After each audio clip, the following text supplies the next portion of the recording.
Thank you for staying with Citizen TV this morning as we're bringing news as it breaks. Well, we have just reported to you that the AFRICOG offices in Lavington, Nairobi have been raided by police and KRA officials as part of an ongoing crackdown against civil society organizations by the NGO Coordinating Board, which has claimed that many of these organizations have been operating illegally. But that notwithstanding, it happens within a political context.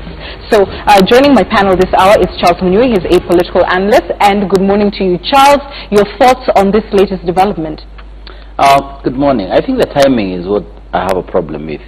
I mean, coming so closely after elections were the declaration of results, and the fact that there is this confusion that it's only NGOs or CBOs or political parties that can go to court and challenge the election of the president.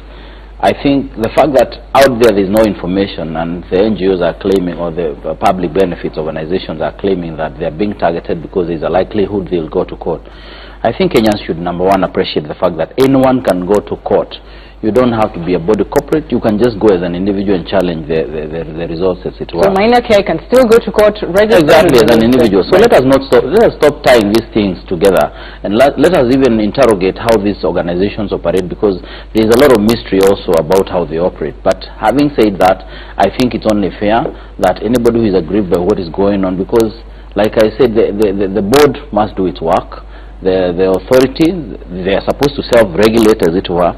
So we cannot know unless now they challenge. Even if we have, I think people must start believing in the judiciary. Senior counsel, my friend here will tell you, if people can start believing in these things, if your certificate is cancelled and you feel it's not fair, it's not right, let us stop all these stories about why you think this is happening. Why don't you go and challenge the fact that this has been cancelled? And I'm sure we have courts that have the ability to interrogate what is on the ground, on the table, and even have your certificate back. I think we must go there. Right. I think there are two issues. One is on the legal aspect of it. The reality is that the NGO board has fairly extensive powers, but those powers must be seen to be exercised fairly and objectively and within the rule of law. The Constitution requires that if you're going to take that sort of action, there is what is called the Article 47 provisions. There is fair administrative action. There's a process you go through, you know, and if actually someone has not complied with the law, you will get there. You know what I mean? There's no need to rush, because then when you rush, you appear to be seeking to achieve an objective other than the one you say you're achieving. So I have no problem, by the way, in the board pursuing any NGO that is not complying with the law. But please follow the procedures that are required, both in the PBO Act and also in the constitutional provision. Has it been unprocedural in any way? No. Why is it that Justice Onguto threw away the previous attempt to strike out the KHRC? It was because he said you have not followed due process. You need to give these people a hearing, you need to give them a notice, you need to give them reasons why, and then when you finish that process, then you can then give the order. Now, if that hasn't been followed, that will not be right. And then number two, you need to be seen to be cross-cutting. You know, the reality is that there are very many NGOs, by the way, who are in breach of the law because we operate in this sector. It's important, particularly at a time like this, that government be seen to be fair. So I don't think that the issue is the PBO should let everyone run all over the place, even if they break the law. But follow due process and be seen to be going across the board. Any institution that is breaching the law, whoever it is, I think it should be dealt with. So let us not assume, let us not act like it is wrong for the board to do so, but it must do so within a context. Number two is the politics of it and the perception of it. In terms of timing, I would have preferred that this was happening at another time, because if there's a breach of the law, there would be times to deal with it. And if you want to manage the delicate situation we are in as a country, the less of the conversation about targeting, the better. You know, it's important at this point that we reduce the conversation that seems to push the issue of the elections as much as possible. We need to settle back to normalcy. Once we settle back to normalcy, there will be opportunity to deal with this thing. So what I'm saying is that both in terms of timing and both in terms of process, I would have said, let us ensure that justice is not just done, but everybody sees that to the fullest extent possible there has been an attempt to do it. It is a problem of tact, really, isn't it? Yeah, it is a problem of tact, and it's also a problem of, you see, power by its nature always needs to be exercised very carefully, especially when it is, fairly significant power. The truth of the matter is that right now, even the people who are detractors of Jubilee recognize that Jubilee has changed the face of politics in this country, in this election. Even if we argue about the details about, the machines were not working, or they still, the reality is that if you look at the various positions that have been voted for, Jubilee has made about its strength. It is not always right, once you have strength, to exercise it at the same time. You're restrained. There's something called restraint. So what you're saying, yes, there will come a time, because the problem is that a lot of civil society also, because the truth must also be told, have also been operating as political organs under the cover of civil society names. That is true. And so then is then not a political period, the right time to deal with specific organizations which you're saying are part of a political question? If Jubilee had just won with a very simple minority, maybe that would make sense. But when you have won an election the way Jubilee has won, there's a lot of responsibility on government at that point for restraint. That's my point. There's a role for restraint. There will come a time you will deal with it, but this, in my perspective, would be a time for restraint. And I'll give you two quick examples, okay? If a policeman wants to arrest someone, okay, and he's with his daughter, okay, will the policeman break the door, rough up the father in front of the daughter? No. There are so many ways of arresting this person. You can wait for him as he's getting out of his house and arrest him. The other example I'll give you is if you've done a crime, and I don't expect a police officer to come rush into the show and carry you off. Why? I'm very low about yes.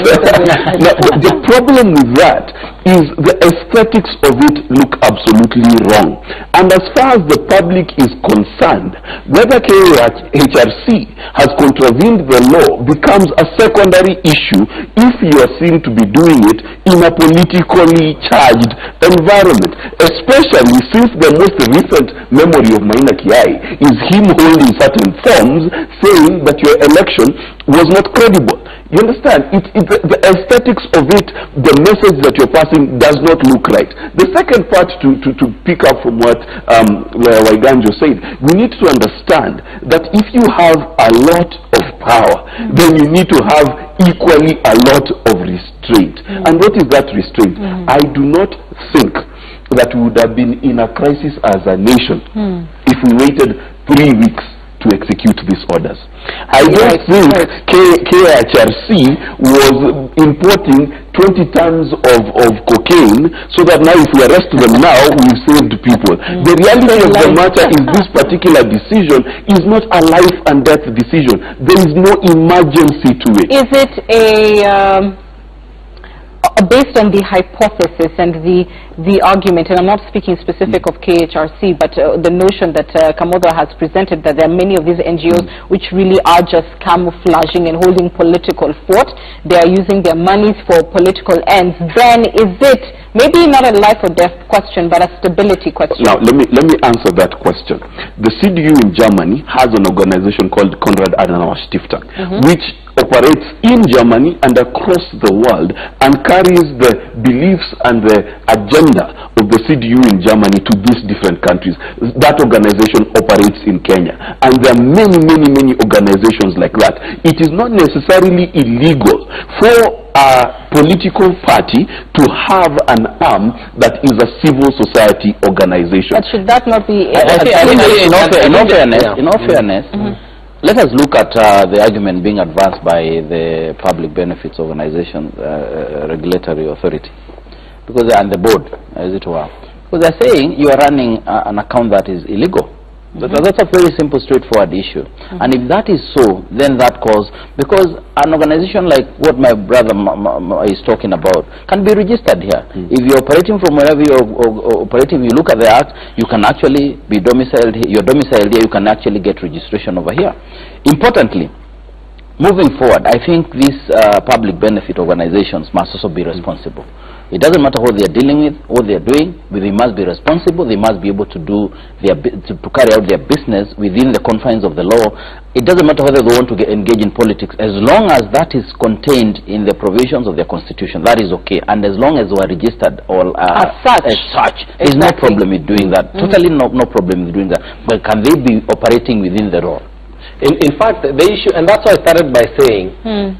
The problem is that when you proceed as a government or as a governmental institution and you appear to be breaching the law or are not following due process, is that you then give an institution that may have breached the law the opportunity to sell the fact that it's a victim. When you have got, you see, because if you're operating an illegal account, you know, the facts are there. So in a sense, there is nothing that you can't do.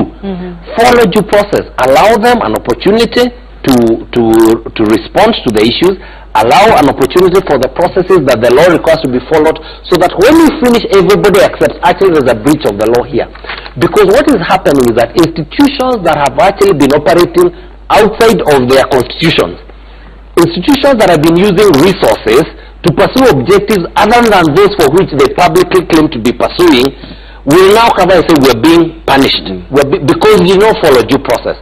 So what I'm saying is that if you're going to do this properly, follow due process, and also be seen to be going across the board. If you appear to be targeting, then what you do is you give this institution the opportunity to push a point that they're actually being victimized. You legitimize the argument about being victimized, and maybe they're not being victimized. Maybe there's been a breach of the law, but we'll never get to have that conversation about the breach of the law because the politics of it is now going to come. So I'm saying ensure, especially if you know that they have breached the law, ensure you do it openly and everybody actually says, wait a minute, why was this institution pretending to be a civil society objective institution, and it was campaigning for a particular, not a particular political principle, but a particular political candidate?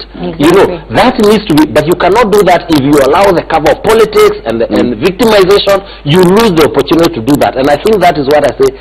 Restraint allows the opportunity for us to unpack the truth. But speaking of that, and you know, in the previous hour we were talking about the court jesters, as it were, and the political attack dogs, etc. And somebody mentioned that the likes of the former majority leader, etc., this is time to rein them in. Is it time to rein in also perhaps a bit of a trigger-happy Fazul Mohammed, who, yes, is executing his duty, but could do so with a bit more tact to it? Interestingly, Fazul was in school with me in Egerton University. That's very interesting. And so you can confirm here one way or the other. He was in school. He was in school, definitely. I can confirm he was in school. But that having been said, one of the things that needs to happen is Fazul needed to have toned down this particular move at this time. It is not clever, it is not strategic, it is not, in fact, it's not making him look good, it's not making the government look good, and it basically seems like an attack. You know, even when now we are seeing that AFRICOG offices have been raided. You understand? It almost makes you feel like, was it a drug den? Was it something like smuggling? Exactly. Right. Yeah. So whereas I fully agree that if there is breach of the law, it is good for the country that we maintain the law. But if you come into my neighborhood and Waiganjo is a thief and Charles is a thief, and you're saying I have a list of thieves that is 900, and you only come for Charles and you leave Waiganjo, then we'll begin to look like and say, do you like lighter-skinned lawyers and dislike darker-skinned lawyers? That becomes the question. Oh gosh, is this a light-skinned, dark-skinned conversation? Let's take some news on this right now, and human rights activists in Mombasa are responding this morning. Talk about it taking a political turn to this particular raid. Let's listen in. Has been signed by 23 civil society institutions that work in this region, and we will take questions if there are any, and all my colleagues will be available to provide answers to those. Thank you.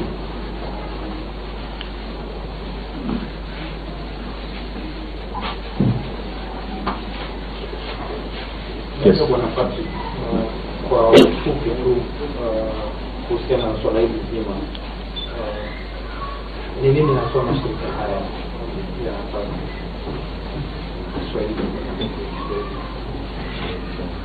Ningependa kumpa nafasi mwenzangu Halid ambao Kiswahili chake ni cha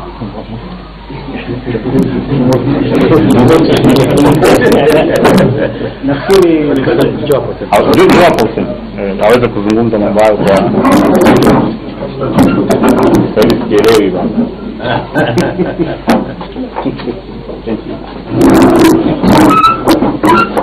Nafikiri kama mashirika ya hapa pwani tuna wasiwasi mkubwa tunapoona mambo kama haya yakitendeka katika wakati ambao nchi yetu hivi sasa ina haja ya kuleta jamii kwa pamoja ili tuweze kupiga hatua kama nchi. Kama tulivyosema katika waraka wetu ni kwamba mashirika ya Kenya Human Rights Commission pamoja na AFRICOG ni mashirika ambayo yanatambulika dunia nzima kwa kazi ambayo wanafanya ya kutetea demokrasia, kutetea haki za binadamu na haki za jamii kwa jumla. Kwa hivyo tunaingiwa na wasiwasi mkubwa tukiona nchi yetu hii inachukua hatua ambazo tunaweza kusema ni kinyume na katiba. Kama mnavyofahamu, swala la Kenya Human Rights Commission lilikuwa mahakamani na uamuzi ulitoka ni jinsi aina gani ambavyo mambo yanafaa kupelekwa. Lakini hatua hizi ambazo tunaziona sasa zinaenda kinyume na maagizo ya koti. Vile vile sisi kama mashirika ya hapa pwani tunasema kwamba kuna umuhimu wa serikali kutambua kwamba mashirika ya kijamii yanachangia pakubwa katika kuendesha nchi yetu hii ya Kenya mbele na kuhakikisha kwamba kuna uhusiano mzuri baina ya jamii na serikali. Ikiwa leo hii tutageuka na tuanze kunyosha vidole kwa haya mashirika ambayo yanasaidia kuleta amani, ambayo yanasaidia kuleta uwiano katika jamii yetu, basi itakuwa ni kinyume na yale ambayo wananchi wanatarajia. Kwa hivyo sisi kama mashirika tunasema kwamba tunasimama pamoja na Kenya Human Rights Commission pamoja na AFRICOG. Hawa ni wenzetu, wengine wetu tayari tumewahi kupitia mambo kama haya, na tunashukuru kwamba koti iliweza kusimama imara, kusimama wima, ikatoa uamuzi ambao watu wote waliukubali. Kwa hivyo tunasema wakati huu sasa ni wakati wetu sisi kama jamii kuangalia ni vipi tutaleta uwiano katika nchi yetu. La kushangaza ni kuona kwamba Alright, and that is an ongoing presser you've been listening to from human rights activists in Mombasa, who of course are decrying that action taken against AFRICOG this morning, whose offices have been raided by the KRA and of course the police. And joining us now is Francis Gashuri. He's live for us in Lavington at these offices. We understand John Githongo is now addressing the press within the time that is allowed. So I would say that it's a disappointing and rather confusing, bizarre set of circumstances taking place, because these documents that they have here don't make sense at all. They don't say actually what they are looking for. They say it's taxes, but here they're quoting the Criminal Procedure Code. So this is something that is unfortunate and an outrage, really. Mr. Githongo, whenever KRA comes over, they definitely would be looking for maybe tax arrears, unpaid taxes and so on and so forth. Are you up to date in terms of payment of taxes? And do you think there's any political aspect in this whole scenario? As the chairman of AFRICOG, I'm the one who signs the accounts, which are then filed. When we make a payment, KRA sends an email, and when payments are made, I get emails as a chair personally. So I'm confused as to what is missing, what they're saying could be missing. It is definitely not clear from the documentation they have here. And in any event, it should be sensible to first write to an organization and say such documents or information is missing, can you supply it? The back and forth of exchange for information is important because that's what the Fair Administrative Action requires. The Fair Administrative Action Act says if an adverse action is being taken by an against someone, that someone must be given notice of it. You don't go to court secretly, purport to use some unreasonable law as seeking to get orders under the Criminal Procedure Act to go and investigate tax. And if you look at the documents, they say they are investigating tax-related offences. It presumes that an offence has been committed. They are not disclosing what offence. It's taking away the constitutional presumption of innocence, and therefore they have come here with great prejudice. One cannot fail to link this attempt with the letter that Fazul Muhammad circulated on the internet yesterday, asking the DCI to move with speed, and this is the apparent speed we are seeing, to come and arrest individuals, directors like John Gidongo here. I'm here. I'm hoping the police are here. Yeah, so that I'm happy to be taken anywhere for any offense that are purportedly committed. Exactly. I waited the whole day yesterday, nothing. But instead we have this really outrageous direct attack on the offices, on these, with this really quite confusing document asking for information about taxes, which is already KRA is already in possession of it. So I saw the letter circulating on social media yesterday for the DCI to arrest the directors of AFRICOG. I'm the chairman of AFRICOG, and I'm here, and we've been ready since yesterday. So this is an unfortunate waste of public resources. As Harun said, a simple letter asking for our tax documents, and we would have provided them. So this is again a very unfortunate. Would you see a systematic maybe approach in this? KHRC was deregistered, AFRICOG now being raided this morning. Would you relate these events to the political circumstances and situation in our country? I mean, I would be really daydreaming if I said it was coincidental. There is no coincidence. There appears to be a method to this, and it's an outrage. It is sad that Kenya has sort of jumped back in time. 18 years. I remember being victim of this kind of event that we are in. That was in the 1990s. And that we are standing here again with Harun, the same suspects who used to be chased around with tear gas. And now we are back, and officers are being raided for tax documents, which KRA is already in possession of. So yes, it is has every appearance of a systematic effort to shrink what has already been shrinking space for people who are advocating for the rights of Kenyans, of all. I mean, not any particular group of Kenyans, but for all Kenyans. That's what AFRICOG's mandate is not exclusive to any one group of people or in this country. And there seems to be a very systematic effort to rapidly stifle those organizations that may be speaking truth to power, standing up for the issues that ordinary wananchi sometimes aren't able to raise. It shan't stop us, It shan't stop us. Why are they doing it, do you think? There's political reasons. I mean, what does that mean, please?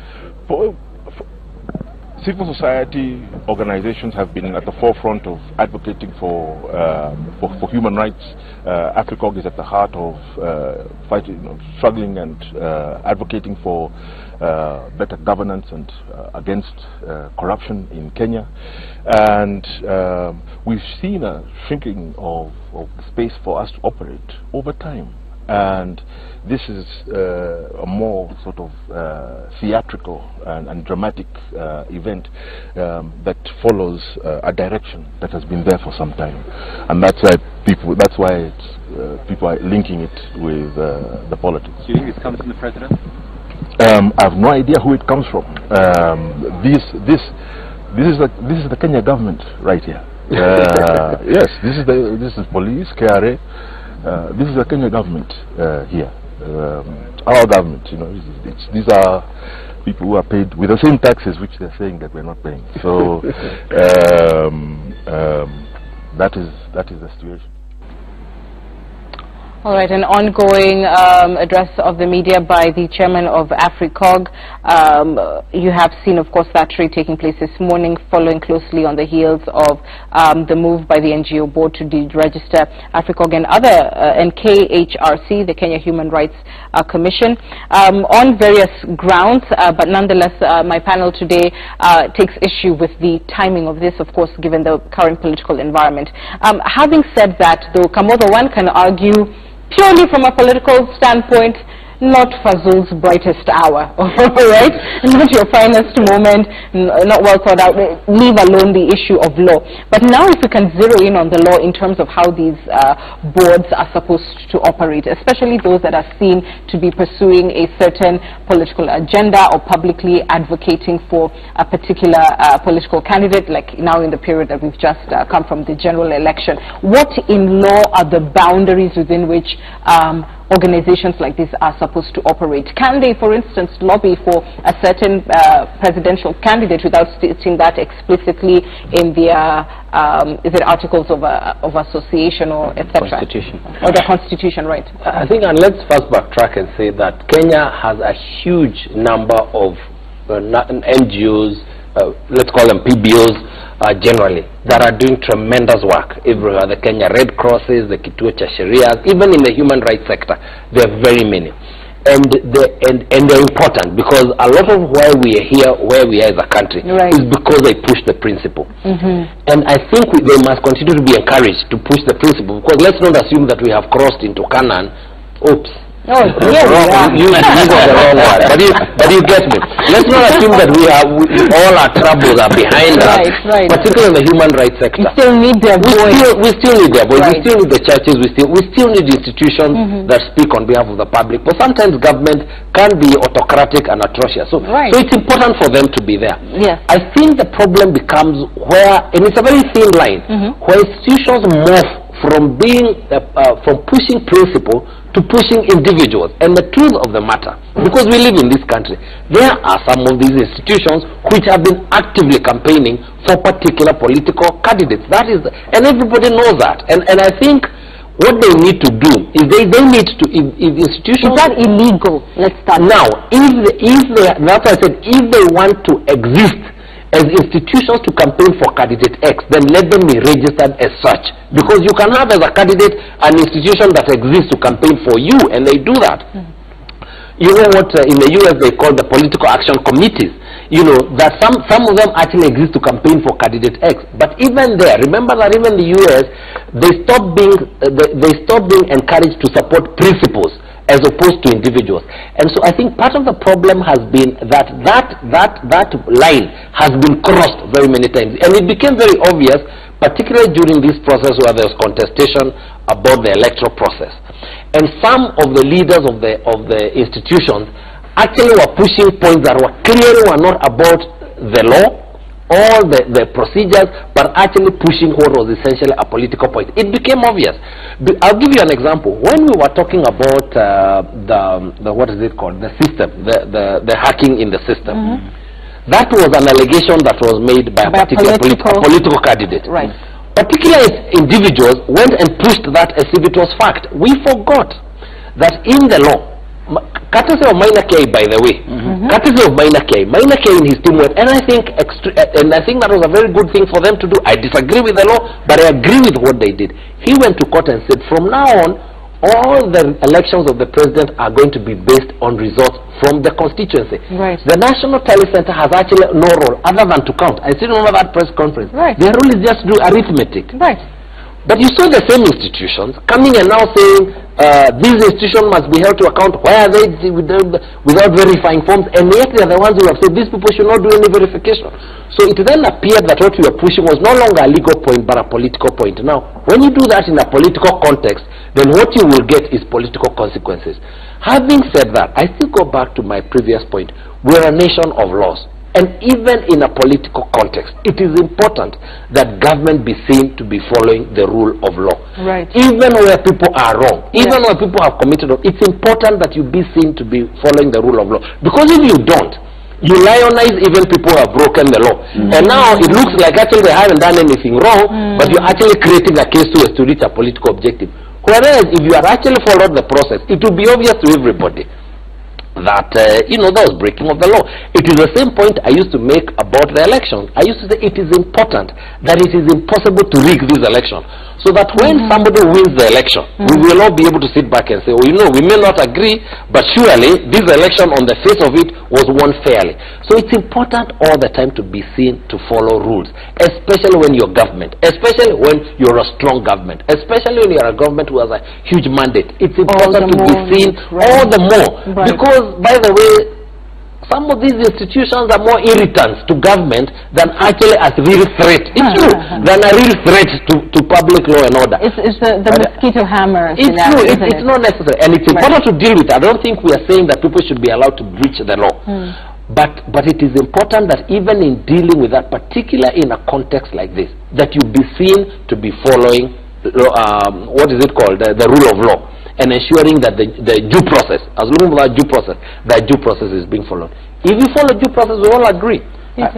I think just before the elections, the voting day, we saw an NGO that was credited with $500 million from a source that is known to be pro regime change. Through non-very judicial means. George Soros, he had given $500 million to an organization in this country, and everyone was going like, that is not my money, that's not my organization, it actually does not exist. A lot of money has been pumped into this country through these organizations, and it would seem the objective is not as set out in the objects basically the constitution of the respective organizations. And I think that is an issue that must be very, very worrying. My issue is just about timing, not what is happening, just like Amodo Iganjo has said. And if you look, if you're not registered as a political party under the Political Parties Act, if you're not registered as a society under the Societies Act, if you are registered under the Public Benefits Organizations Act, it is clear, and your constitution carries information on how you are supposed to operate, within what parameters, within what are the lines, what is the lane to keep. And I think they have been overstepping this particular mandate, and they go into this business of serving, because if you look at even the act and you look at the preamble, it's very clear that in coming up with this act, the recognition of what public benefit organizations do and the kind of benefits they give to the society. In fact, recognizing that government on its own and business organizations cannot be able to do all these things on their own. So that recognition is there. The problem is, and I think this is what raises eyebrows everywhere, is do you go out deliberately to do this, or from the onset were you just registering as a public benefit organization with the objective of ensuring you help with regime change? And even if that was the objective, that was the thinking behind your registration, do you physically go out there and literally engage in a way that shows and proves that this is exactly what is supposed to happen? Or do you fund the same? Exactly. And I think, to me, what is happening right now is as a result of a lot of things. I've seen George Githongo talking about the taxman. I were talking here on a break, and we were discussing with Ganjo. Most of these organizations are actually exempted from taxes, and I was confirming that most of them don't even remember to go and apply for tax exemption. It is that sad that you can be exempted from taxes. You're actually being pursued because you could have just gone and sought to be exempted from taxes, but maybe because it does not bother you that you must operate within the rule of law, you don't do that, and that is why you're in trouble in the first instance. It's something that should not happen, but it's happening, and sadly at the wrong time, if you ask me, and I think everyone is in agreement this is the wrong time for this to happen, and especially the tying of this to an allegation that someone was planning on going to court to challenge the election results, that now makes it murky, especially to individuals in this country, a citizenry that is not aware on how even you go pursuing a petition of the presidential election results. True. But let us educate the citizens. They can still go as individuals to court. Exactly. Nothing precludes that from happening. Mark. Yes. Two things that are critical. The first is there's an underlying conversation that we've not had as a nation. Many of our NGOs are foreign funded. Okay, and that in itself is a telling and a worrying thing. It tells us that we as a people are not concerned enough about the needy in our society, the disadvantaged in our society, the human rights, that I do not want to go into my pocket and support by local orphanage, okay, that we always are looking to the West to solve the problems of our orphans, and yet they are from our own nation. So there is that conversation which needs to be had probably at a different date, where we are talking about how do we fund our own CBOs. Can we as Kenyans actually step up and take up that challenge? Because if you look at the problem, it is mostly the monies that are coming outside of the country that is the problem. That we got money from Soros, who's not a Kenyan. Because if that money came from a Kenyan, it can't be legal, even if it was used for a campaign. This is what I mean. If you receive money from outside Kenya for a political campaign, that is illegal. That is where the problem comes, okay? But if I receive money from a Kenyan and I use it to campaign, it is a different conversation. Therefore, the conversation that we need to have is, we as Kenyans, what are we doing? And the second part is these monies and these organizations, because now we need to define what campaigning is. Did they take this money and directly use it and fund a Jubilee campaign and fund a NASA campaign?